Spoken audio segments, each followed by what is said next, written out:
Hello students, as you know I have taught you this poem Character of a Happy Life composed by Sir Henry Bottom.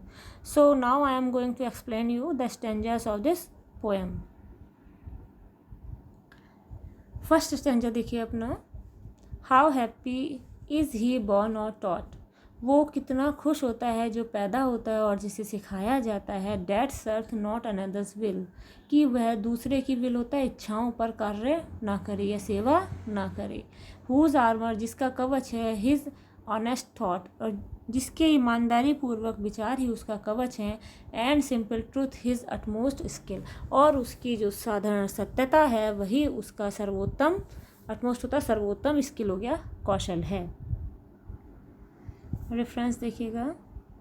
This stanza has been taken from the famous and educative होता है शिक्षाप्रद poem character of a happy life composed by sir Henry bottom.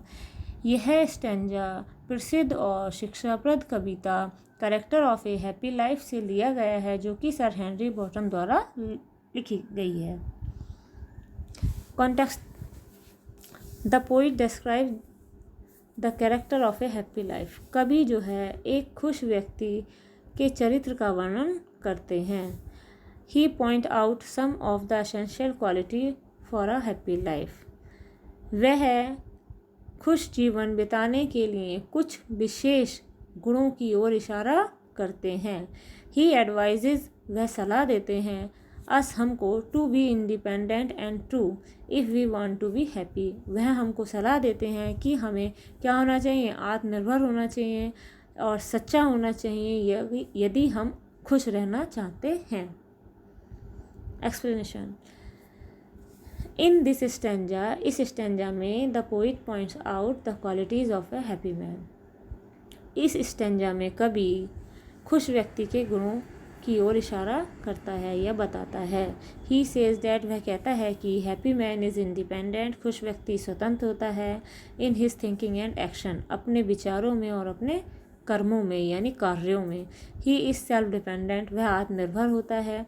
He has this qualities by birth, this की जगह these कर लीजिए, ठीक है.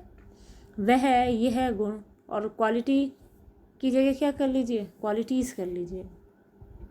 तो he has these qualities by birth और he has been taught to have it, ठीक है.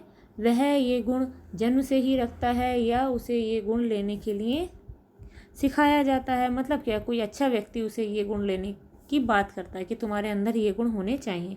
He does not work under the direction of someone else. Direction हो गया निर्देश. वह किसी दूसरे के निर्देश पर कोई काम नहीं करता है. ही इज़ ऑलवेज ऑनेस्ट, वह हमेशा ईमानदार होता है. And has no ill will, ill will होता है दुर्भावना, फॉर एनीबडी, और वह किसी के लिए दुर्भावना नहीं रखता है. सो इसीलिए he does not need any other weapon, weapon होता है हथियार, फॉर हिज प्रोटेक्शन, इसीलिए उसे अपनी सुरक्षा के लिए किसी दूसरे हथियार की ज़रूरत नहीं पड़ती. For this quality he is honoured, और अपने इस गुण के लिए वह क्या है, सम्मानित किया जाता है. दस, इस प्रकार से the man who has these qualities, इस प्रकार से वह व्यक्ति जो ये गुण रखता है, lead a happy and honourable life, वह एक खुश और सम्माननीय जीवन बिताता है. लीड माने होता है बिताना. Next stanza and most important stanza for exam point of view. This man कौन, happy man. This man is free from servile bands. Servile band हो गया वही जो होता है दास्ता के बंधन.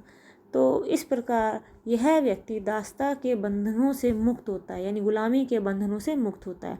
और होप टू राइज, और क्या, उठने की आशा. और फियर टू फॉल, और गिरने के भय से, यानी इन चीज़ों की उसे कोई परवाह नहीं होती कि कब मैं ऊपर उठ रहा हूँ, कब मैं नीचे गिर रहा हूँ, यानी ऐसा नहीं होता.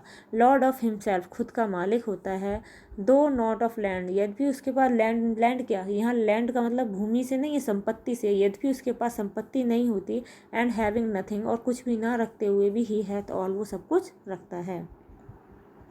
Reference. These lines have been taken from the poem Character of a Happy Life composed by Sir Henry Bottom. ये कविता character of a happy life जो कि सर हेनरी बॉटम द्वारा लिखी गई है, ठीक है, वहाँ से ली गई है. अभी इन्होंने दीज लाइन दे दिया, मतलब ये पंक्तियाँ character of a happy life नामक कविता जो कि सर हेनरी बॉटम द्वारा लिखी गई है, वहाँ से ली गई है। द पोइट कवि finally point out the necessity of freedom from all temptation. Temptation होते हैं लालच, एंड फियर, फियर होता है डर, और नेसेसिटी क्या होता है? नेसेसिटी होता है ज़रूरत या आवश्यकता, ठीक है। तो अंततः कवि हमें हर प्रकार के लालच और डरों से, ठीक है, मुक्त होने की आवश्यकता के ऊपर इशारा करता है कि मतलब क्या है, हमें इन सब डरों से और लालचों से मुक्त होना चाहिए, ये बहुत ही ज़रूरी है। हमें कभी ये बताते हैं, nothing can bind a happy man, कोई भी एक खुश व्यक्ति को बांध नहीं सकता है। बाइंड होता है बांधना। His self control is his greatest wealth, उसका आत्मनियंत्रण ही उसका सबसे बड़ा क्या होता है? संपत्ति होती है, या सबसे बड़ा धन होता है। एक्सप्लेनेशन देखिए, human life is full of hopes and fear, मानवीय जीवन आशाओं और डरों से भरा हुआ है। The man who wishes to lead a happy life should avoid both, और जो व्यक्ति खुश जीवन बिताना चाहता है उसे इन दोनों से बचना चाहिए। किन दोनों से? होप्स एंड फियर्स, यानी आशाओं से और निराशाओं से, कुछ भी मान सकते हैं, या डर से। ही should not work like a slave, उसे एक गुलाम की तरह काम नहीं करना चाहिए। In the hope of successful achievement, ठीक है, किस आशा में? सफलता, जो अचीवमेंट होती है, उपलब्धियाँ, ठीक है, उच्च उपलब्धियों की उम्मीद में उसे दास की तरह कार्य नहीं करना चाहिए। He should not fear to face failure, उसे असफलता का सामना करने से नहीं डरना चाहिए। These things should not disturb him, ये चीज़ें उसे डिस्टर्ब नहीं कर सकती हैं।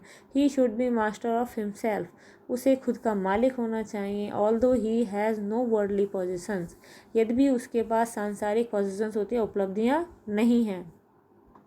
दो poor he will be rich in heart, गरीब होने के बाद भी वो क्या होगा? दिल से अमीर होगा। He will have self respect, उसमें आत्मसम्मान होगा।